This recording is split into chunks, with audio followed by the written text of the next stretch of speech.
Hey everyone, and welcome. Today we're going to get into something that affects all of us, money. Specifically, we're diving into Morgan Housel's amazing book, The Psychology of Money. His ideas have totally flipped the script for millions of people on how they think about their finances. And honestly, by the end of this, they might just change yours too. So let's just cut right to the chase with a huge question, the one that's really at the heart of all our financial stress. What is the number one thing that keeps people from building wealth? I mean, is it your job? Is it how much you make? The economy? What is it? Well, the answer is actually a lot simpler and, kind of surprising. It's not about how smart you are. It's ignorance. But not just any ignorance. It's ignorance about our own behaviors with money. And you know what? That is fantastic news. Because unlike your IQ, ignorance is something we can all fix. Okay, so this brings us to the first big idea we need to tackle. You absolutely do not need to be some kind of Wall Street genius to do well with money. I think for a long time, we've had this story in our heads that building wealth is for some exclusive club, like you need a fancy degree or a special background to even get in the door. It's just not true. Think about it like this. In pretty much any other high-stakes field, let's say surgery, the Harvard-trained expert is going to outperform an amateur every single time, right? But with money, it's a totally different ballgame. A patient person with no degree who just thinks about the long term can do way, way better than a brilliant, highly educated expert who has terrible spending habits. When it comes to your money, behavior is so much more important than brains.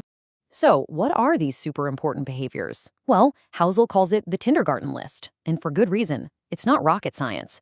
It's really just save a little bit of money, live a little bit below your means, invest that money, be patient, and, this one's key, focus on your own goals, not what everyone else is doing.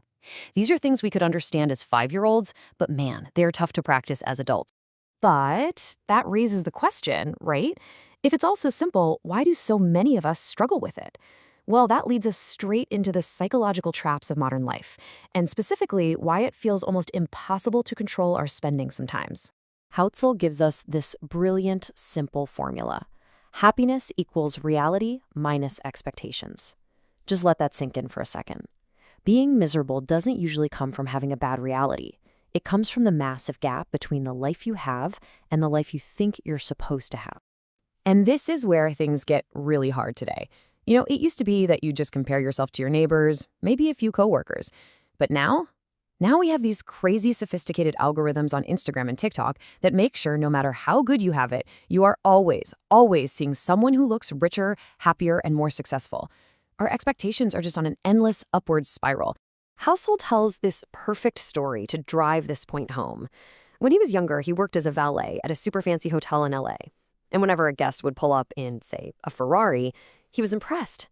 But he wasn't impressed with the driver. He says he never once looked at the person behind the wheel and thought, wow, that guy is so cool. So if he wasn't admiring the driver, what was actually going through his mind when he saw that incredible car?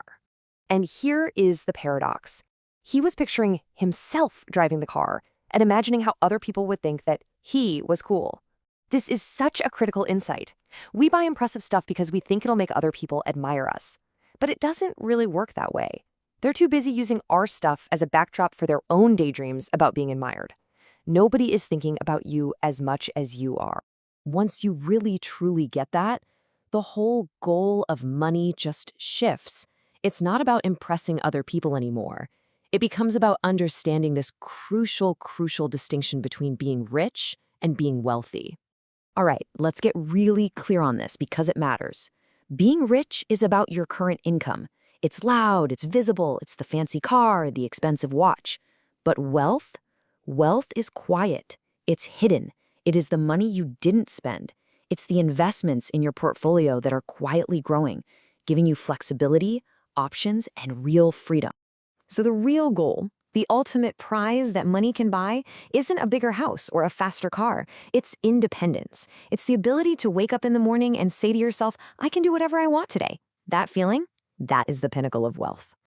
Okay, so how do we get there? How do we actually achieve that? The path is actually really straightforward. The whole trick is to stop thinking of saving as a sacrifice and start seeing it as a purchase. You are actively buying yourself something amazing. This quote from Housel just reframes the whole thing perfectly. Every single dollar you don't spend isn't just a dollar you saved. No, it's a piece of your future that you now own outright. It's a bit of your time that belongs to you, not to your boss, not to the bank. And here's how you can start doing that, like today. First, treat your savings like it's rent or your mortgage. It's a mandatory, non-negotiable expense. Second, automate it. Just set up an automatic transfer from your paycheck to your savings or investment account. Don't even let yourself think about it. And third, every time you see that money move, mentally frame it as you buying another little piece of your own independence. But there is one last ingredient, and it's the magic dust that makes this whole thing work. It might be the most important part of all: patience. Real, lasting wealth isn't built in a year or two. It's built over decades. Just look at this statistic. It's absolutely wild. Warren Buffett, probably the greatest investor who ever lived, and 99% of his enormous fortune was earned after his 60th birthday. That is the jaw-dropping power of compound interest when you give it enough time to work. This proves, beyond a shadow of a doubt, that you don't need to be a genius stock picker hitting home runs. You just need to get decent, average returns for an above-average amount of time. Your real superpower isn't intellect, it's patience. So, at the end of the day, what does all this get you?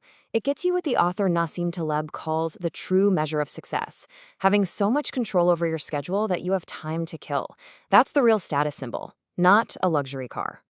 And that's really what we want to leave you with.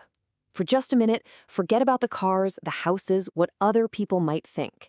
And instead, ask yourself this one simple question. If you woke up tomorrow and you owned 100% of your own time, what would you do? The answer to that question, that is what you should really be working for.